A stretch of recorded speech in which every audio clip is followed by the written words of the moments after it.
সম্মানিত ভিউয়ার্স, আশা করি আপনারা সবাই ভালো আছেন। আমরা এখন কিশোরগঞ্জ জেলার মিঠামইন উপজেলার মুর্শিদপুর গ্রামের কৈশোরের এক হাওরের মাঝখানে মনোমুগ্ধকর পরিবেশে আমার 3 বাইকে নিয়ে ছোট ডিঙ্গি নৌকার মাধ্যমে আমরা কাঠখাল বাজারে যাচ্ছি। তে এই পরন্তু বিকেলে আমাদের এই নৌকা ভ্রমণটা খুব ভালোই লাগতেছে। এর কিছু অংশ শেয়ার করার জন্য একটা ছোট্ট ভিডিও করলাম। আশা করি আপনারা দেখবেন ভিডিওটা, লাইক এবং কমেন্টস করবেন, শেয়ারও করবেন। এইখানে আমাদের একজন দাদা আছে, মুকুল দাদা। দাদা ইদানিং অনেক শুকিয়ে যাচ্ছে। দাদা কেন শুকিয়ে যাচ্ছে এটা একটু জানতে চাই। দাদা, আপনি তো আজমিরিগঞ্জ থাকতে সুস্বাস্থ্যের অধিকারী আছিলেন, আপনি এই যে কাঠখাল আসার পরে আপনার যে স্বাস্থ্যটা নষ্ট হয়ে গেল, এটার রহস্যটা কি দাদা একটু কনছেন আপনি? ও, সাঁতার কাটতে হয় না? আচ্ছা, হাসান ভাইও কি তাই?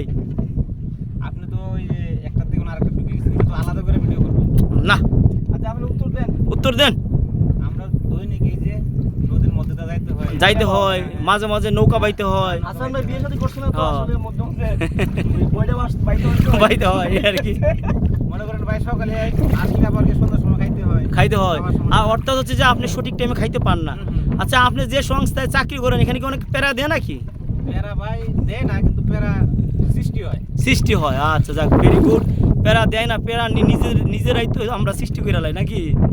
আচ্ছা, এখানে আমাদের আর একজন আছে, এতে নাকি সরকারি চাকরি করে।